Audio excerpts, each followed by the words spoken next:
Good morning, I'm Craig Negrelli. It's Monday, April 14th, 2025, and these are your Unbiased Updates.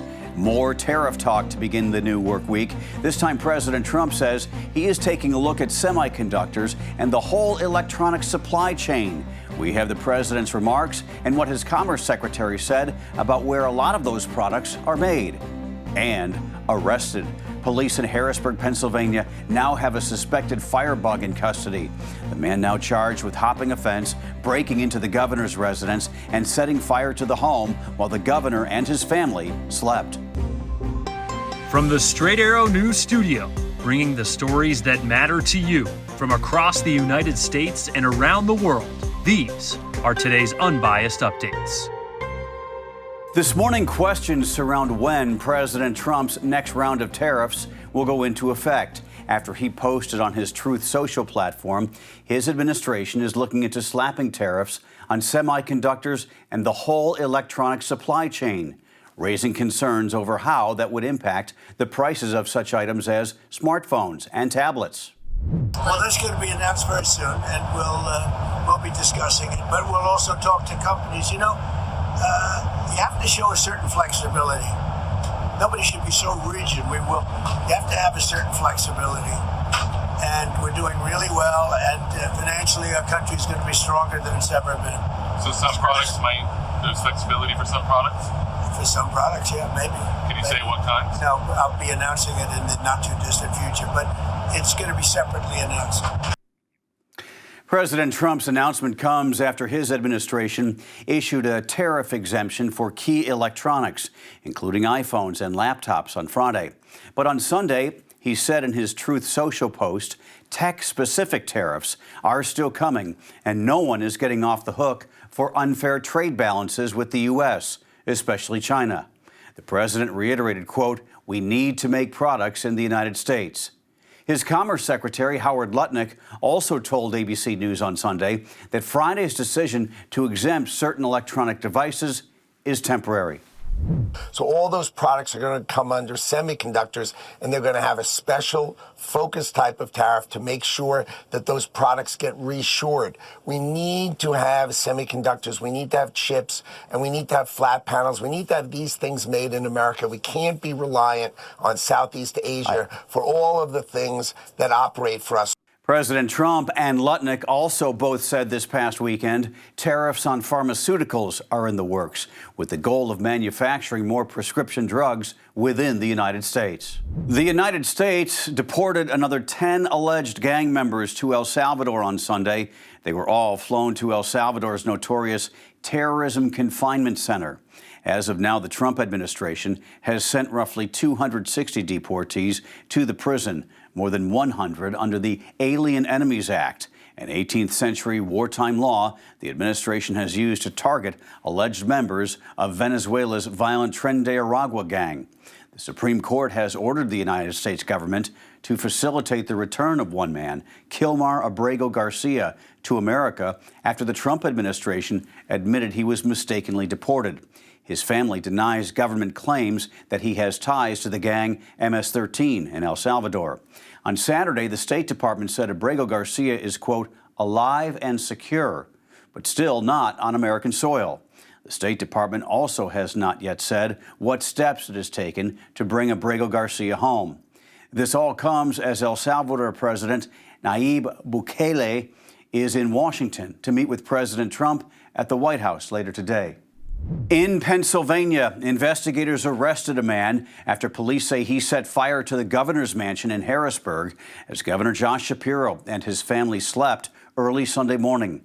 38-year-old Cody Balmer is now charged with attempted murder, terrorism, and aggravated arson. They say Balmer jumped a fence and managed to evade state troopers after he broke into the mansion, set the fire, then took off.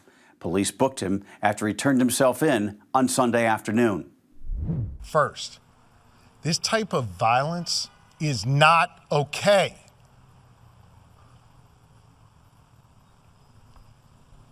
This kind of violence is becoming far too common in our society. And I don't give a damn if it's coming from one particular side or the other. directed at one particular party or another, or one particular person or another. It is not okay. And it has to stop. We have to be better than this. And we have a responsibility to all be better. Shapiro, who is Jewish, had just celebrated the Jewish holiday of Passover at the residence with another family on Saturday night. This morning, investigators have not released a motive for the fire. Shapiro is considered a possible presidential contender for the Democratic Party in 2028. Neither he nor his family were hurt in the incident, but they did have to evacuate. The Federal Aviation Administration announced late last night the company involved in the deadly helicopter crash into the Hudson River is shutting down operations immediately. New York Helicopter Tours. Its chopper plunged into the river on Thursday, killing an executive from the company Siemens, his wife, and 3 young children. They were in New York visiting from Spain. The helicopter pilot, a Navy veteran, was also killed. Bystanders in both Manhattan and New Jersey watched in horror as the chopper's rotor went flying off and spun through the air as the helicopter then plunged out of the sky and crashed upside down into the water. The FAA said it is working with the National Transportation Safety Board on the investigation into what went wrong. The FAA is also launching an immediate review of the operator's license and safety record. Earlier Sunday, U.S. Senate Minority Leader Chuck Schumer called for a shutdown of the company, calling New York Helicopter Tours a danger to the public. The company's CEO, Michael Roth, says he is cooperating with the investigation, and it was the FAA's decision, not his, to shut down operations. A reminder, the deadline to file your 2024 taxes is tomorrow. If you do not file by then or request an extension in time, you could face a penalty. However, taxpayers in several states are getting a reprieve. Automatic deadline extensions are in place due to natural disasters such as hurricanes in 2024 and 2025. They include Florida, Georgia, Alabama, North Carolina, and South Carolina. Certain parts of other states, such as Juneau, Alaska, Chavez County, New Mexico, and several counties in Tennessee and Virginia are also getting more time. The automatic extension gives people until May 1st to file. People in fire-ravaged Los Angeles County, California, will have until October 15th to file their income tax return, while people in all of Kentucky and some counties in West Virginia have seen their deadline extended to November 3rd because of severe storms in February. Finally, I hope you saw the Masters finish on Sunday. What drama. Rory McIlroy had a 4-shot lead on the back 9, but a double bogey on 13, followed by a bogey on hole number 14, and suddenly it seemed like the tournament was slipping away. But McIlroy rallied late and made a few great shots down the stretch. He had a 5-foot putt to win the Masters on the 18th hole, but missed it. He and Justin Rose then went to a playoff where McIlroy made an incredible second shot in sudden death on 18 to come within 4 feet of the hole. This time he made the putt and won the Masters. Rory McIlroy becomes just the 6th player in golf to win all 4 major titles, joining the likes of Jack Nicklaus and Tiger Woods. What a finish that was. I sat down to watch golf for what I thought was going to be about an hour on Sunday. Instead, 4 hours later, I was still watching. Glad I did. Those are your Unbiased Updates for Monday. We'll see you back here tomorrow. For all of us here at Straight Arrow News, I'm Craig DeGrelli. Have a great day.